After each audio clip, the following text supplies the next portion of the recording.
और सबसे पहले बात बहराइच की कर लेते हैं। तो बहराइच हिंसा के मुख्य आरोपी अब्दुल हमीद समेत 23 लोगों के घरों पर बुलडोजर चलेगा। महाराजगंज में 23 घरों पर अवैध अतिक्रमण का नोटिस चस्पा कर दिया गया है। साथ ही साथ 19 मुस्लिम घरों पर और 4 हिंदू समुदाय के मकानों पर भी नोटिस चस्पा किया गया है। सभी को 3 दिन में जवाब देने के लिए भी कह दिया गया है। इसके बाद अवैध अतिक्रमण हटा दिया जाएगा। नोटिस में लिखा है कि अगर ये निर्माण नियम के अनुसार है तो इसके कागजात डीएम ऑफिस में 3 दिन के अंदर दिखा दें, नहीं तो अवैध निर्माण को पुलिस बल के साथ हटा दिया जाएगा। बहराइच के महसी इलाके के महाराजगंज में पीडब्ल्यूडी के कर्मचारी कुछ पुलिस वालों के साथ नोटिस चस्पा करने पहुंचे थे। नोटिस अब्दुल हमीद के घर पर भी चस्पा किया गया। वही अब्दुल हमीद जो बहराइच हत्याकांड का मुख्य आरोपी है, अब हिंसा के बाद एनकाउंटर और अब बुलडोजर वाली सियासत खूब ज्यादा गरमाई हुई है। इस खबर को हमने आपके सामने रख दिया है। इस खबर का पक्ष क्या कहता है, विपक्ष क्या कहता है, ये आपको मेरे सहयोगी बताएंगे। सबसे पहले इस खबर का पक्ष जानिए मेरे सहयोगी शिवम दत्त मेहता से।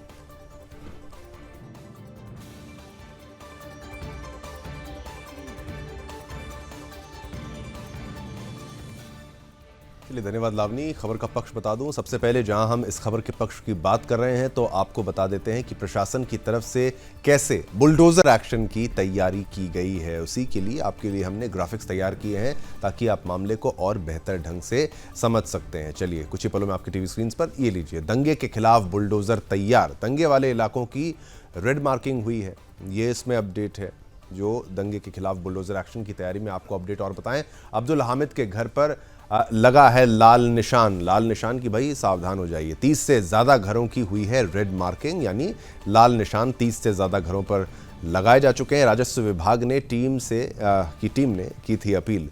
तो आपने देखा अपने इस तरीके से बुलडोज़र कार्रवाई को अंजाम में लाने की पूरी तैयारी हो चुकी है। बुलडोज़र कार्रवाई से लेकर आरोपियों पर एक्शन को लेकर जब यूपी सरकार से सवाल पूछे गए तो बीजेपी के नेताओं ने विपक्ष की सियासत की हेकड़ी निकाल दी। सुनवाते हैं आपको क्या कुछ कहा है उन्होंने और फिर खबर का विपक्ष आपके सामने रखेंगे विकास। पुलिस के ऊपर गोलियों की बौछार करेगा तो पुलिस जो है उसको जो है माला पहनाएगी या फूलों की वर्षा करेगी। पुलिस हमेशा उनको गिरफ्तार करने का, अपराधी प्रवृत्ति के लोगों को गिरफ्तार करने जाती है। अगर वो हरकत करते हैं तो पुलिस की तरफ से फायरिंग होती है। वो चाहे मरे, जिंदा या मुर्दा, उनको पकड़ना है। अपराध अगर करना है तो अंदर ज़मीन के अंदर रहना पड़ेगा या ऊपर जाना पड़ेगा या तो जेल में, और नहीं तो कायदे से जिस तरह कानून चल रहा है 7.5 साल से, उसी तरह प्रदेश में व्यवस्था रहनी चाहिए। पैर में गोली मारी गई दोनों आरोपियों के, क्या कहेंगे? इस नाते मारी गई है कि उनको पकड़ करके और सबक सिखाया जाएगा।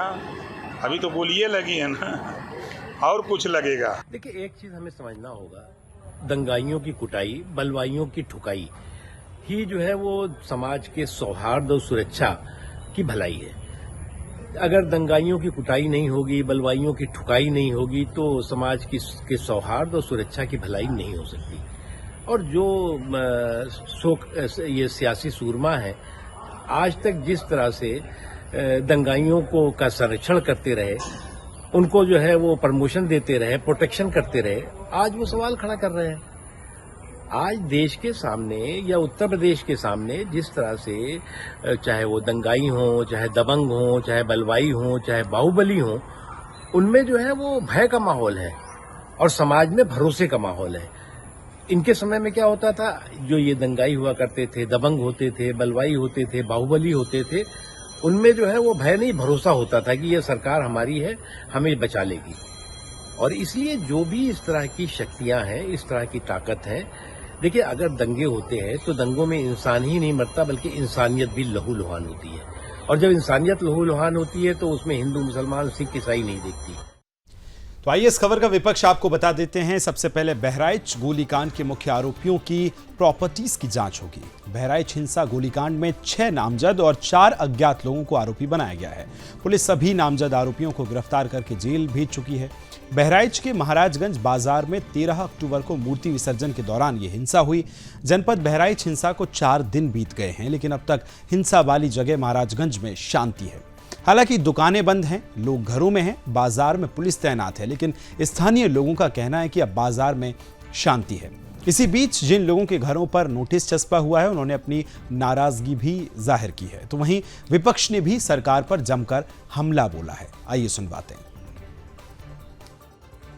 मामला यही है जो बता रहे हैं हमने हस्बैंड। क्या चाहिए? हम चाहते हैं न्याय चाहते हैं, हम हमको चाहते न्याय हैं मिले। न्याय मिले। अगर मकान हमारा टूट घर रहा क्यों तो तोड़ा वो जा बात रहा उठे। है? हमारा घर क्यों तोड़ा जा रहा है? हम किसी भी मामले में नहीं बोले थे। जब दंगा हुआ हम बच्चन के लेके घर में दरवाज़ा बंद करके बैठ गए। हम देखा भी नहीं था क्या हो रहा है क्या नहीं हो रहा है। तो फिर हमारा घर क्यों तोड़ा जा रहा है? अगर जो नहीं रोक पा रहे हैं योगी जी कि हाँ हिंदुओं के तोड़ा जाए तो फिर अपने पर रोकें, किसी का घर भी नहीं तोड़ा जाए। और तोड़ा जाए तो जितना रोड से आ रहा है उतना तोड़ा जाए। सब उधर भी हिंदू है वो नहीं तोड़ा जाए, केवल वही के घर से हमारा घर तक क्यों। उत्तर प्रदेश में कानून व्यवस्था पूरी तरह से ध्वस्त हो चुकी है। उत्तर प्रदेश में कानून व्यवस्था ने दम तोड़ दिया है। उत्तर प्रदेश में इतना भीतर घात है बीजेपी में, इतना योगी जी की कुर्सी खतरे में है और डावाडोल स्थिति है कि वो उसी को बचाने में लगे हुए हैं। उत्तर प्रदेश में फर्जी एनकाउंटरों की एक लिस्ट है, चाहे वो विकास दुबे हो, चाहे अभी वो यादव जी का हो, अब इस तरह की बातें। मेरा अपना मानना है कि जिस प्रदेश में एडीजी लॉ एंड ऑर्डर को दंगा होने के 48 घंटे बाद बंदूक लेके सड़क पे चलना पड़े, वहां की कानून व्यवस्था आप समझ सकते हैं। उत्तर प्रदेश में हम बार बार शांति बहाल करने की अपील कर रहे हैं। बहराइच के हालात सामान्य होने चाहिए, सामान्य होने के अलावा वो बद से बदतर होते जा रहे हैं। और ये सच है कि उत्तर प्रदेश की जो पुलिस एक रूट पर व्यवस्था नहीं कर सकी, वो एनकाउंटर करने में सबसे आगे रहती है। चप्पल पहन के करना पड़े फिर भी दौड़ के एनकाउंटर करती है। ये उत्तर प्रदेश के मुख्यमंत्री की जो ठोक दो की पॉलिसी चल रही है पिछले कई सालों से, वो उसी का एक एग्जाम्पल है। और हम बार बार कह रहे हैं बीजेपी से, प्रधानमंत्री से और उत्तर प्रदेश के योगी आदित्यनाथ मुख्यमंत्री से कि आपकी ठोक दो की पॉलिसी संविधान के खिलाफ है। आप उत्तर प्रदेश को चलाइए संविधान से, रूल ऑफ लॉ से चलाइए, रूल बाय गन से मत चलाइए। क्योंकि एक बार अगर कोई गलत चीज़ का आप आगाज़ कर देंगे तो वो गलती चलते रहेगी और कोई भी किसी को उठाकर गोली मार देगा। अब आप हमको ये बताइए कि अगर उन दो लड़कों की बहन वो वीडियो जारी नहीं करती कि मेरे दोनों भाई को और एक परिवार के शख्स को सुबह 4 बजे पुलिस आकर उठाकर लेकर गई, तो क्या होता था अभी तक? और दूसरा है कि पुलिस को ये बताना चाहिए था कि उनको अरेस्ट बताना चाहिए था, अरेस्ट भी नहीं बताए। और फिर जहां पर हादसा हुआ और उससे 70 किलोमीटर दूर ले जाकर हथियार छुपाता है अपना, और फिर जहां पर ये एनकाउंटर होता है वो कितनी दूर है उस हथियार दस्तयाब करने की जगह से। तो ये सरासर गलत है। ये एक संविधान की धज्जियां उड़ाई जा रही हैं। उत्तर प्रदेश में लगातार घटनाएं हो रही हैं और ये घटनाएं जो हो रही हैं वो सरकार की नाकामी की वजह से हो रही हैं। सरकार अपनी नाकामी छिपाने के लिए इनकाउंटर कर रही है। इनकाउंटर, नई परिभाषा में हाफ इनकाउंटर और भी कई परिभाषाएं जो सरकार ने बनाई हैं। अगर इनकाउंटर से ही लॉ एंड ऑर्डर बेहतर हो रहा होता तो अभी उत्तर प्रदेश कई आंकड़ों में और प्रदेशों से अच्छा होता।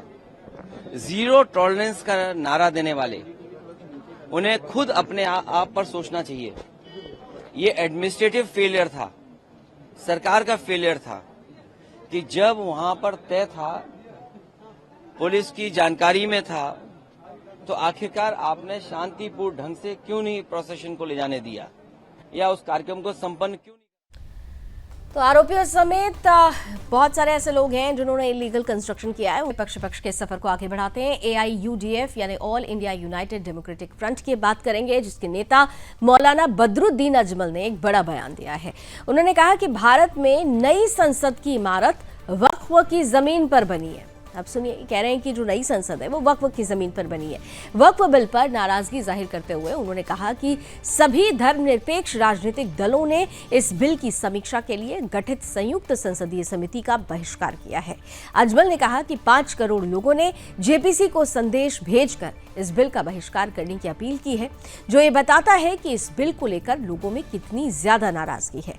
अब अजमल ने यह दावा किया तो इसकी पूरी पड़ताल तो बनती है, लेकिन सबसे पहले हम आपको विस्तार से समझाते हैं कि सिर्फ संसद भवन की बिल्डिंग के अलावा भी उस पर ही उन्होंने वक्फ का दावा नहीं ठोका। उन्होंने इसके अलावा भी कई दावे ठोके हुए हैं। बदरुद्दीन अजमल का क्या क्या दावा है, टीवी स्क्रीन पर ग्राफिक्स के माध्यम से आपके सामने रख रहे हैं। वक्फ की जमीन पर बना है संसद भवन।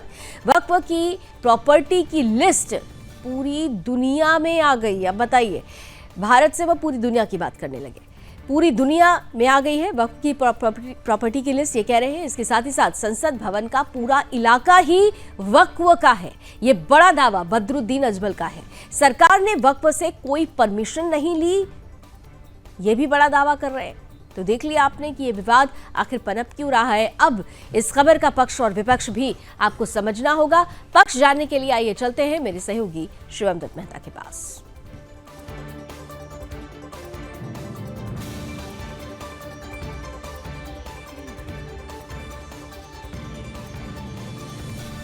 तो अगर पक्ष की बात करें तो सबसे पहले हम आपको ये बताना चाहेंगे कि आखिरकार ये वक्फ है क्या, वक्फ बोर्ड क्या होता है। वक्फ का मतलब होता है अल्लाह के नाम, यानी ऐसी ज़मीनें जो किसी व्यक्ति या संस्था के नाम नहीं, मुस्लिम समाज से उन ज़मीनों का लेना देना है, वो ज़मीनें वक्फ की होती हैं, जिसमें मस्जिद, मदरसे, कब्रिस्तान, ईदगाह खास हैं। तो आपने देखा किस तरह से वक्फ बोर्ड बनाया गया है और किस तरह से ये ऑपरेट करता है। अब आपको ये भी सुनवाते हैं कि AIUDF चीफ अजमल ने क्या कुछ कहा है और उनका समर्थन कर रहे नेताओं की क्या दलीलें हैं, फिर विपक्ष जानिए। बिल्कुल है, लैंड में है, बिल्कुल पार्लियामेंट। यहाँ तक के हमने 15 साल 16 साल में रहा हूँ, हर तरफ एक ही आवाज था कि पार्लियामेंट भी खुद, और आप लोग रिसर्च करेंगे मिलेगा, वक्फ की प्रॉपर्टी का लिस्ट आज पूरी दुनिया में आ चुका है। पार्लियामेंट है, वो खुद भी पूरा का पूरा इलाका। बदरुद्दीन अजमल साहब एक जिम्मेदार इंसान है, मेंबर ऑफ पार्लियामेंट रह चुके हैं। अगर उन्होंने इस तरह से कहा है तो उनके पास कोई उनको एविडेंस होना चाहिए, और अगर एविडेंस है तो मैं समझता हूँ ये अफसोस की बात है कि हमारी जमीनों का। आइए इस खबर का विपक्ष आपको बताते हैं। इसी साल की शुरुआत में मोदी सरकार ने ऐतिहासिक कदम उठाते हुए वक्फ बोर्ड में संशोधन की बात कही थी, जिसे लेकर JPC कमेटी का गठन हुआ। अब उसे लेकर भी विपक्ष की किचकिच भी देखने को मिल रही है। लेकिन सबसे पहले ये जानना आपको जरूरी है कि अगर वक्फ का खेल क्या है अभी के हिसाब से और नया कानून बना तो क्या क्या चेंजेस होंगे। किसी भी संपत्ति पर अभी दावा करने की ताकत वक्फ पर है, जबकि नया कानून आएगा तो नोटिस देना होगा और उसके बाद जांच में तय होगा कि जमीन किसकी है। सर्वे का काम वक्फ का सर्वेयर अभी करता है, उसके हिसाब से सर्वे होता है। जब नया कानून आएगा तो उसके दम पर फिर जो नई कमेटी बनेगी वो तय करेगी कि किस तरह से सर्वे किया जाएगा और उसके बाद उसके परिणाम क्या होंगे।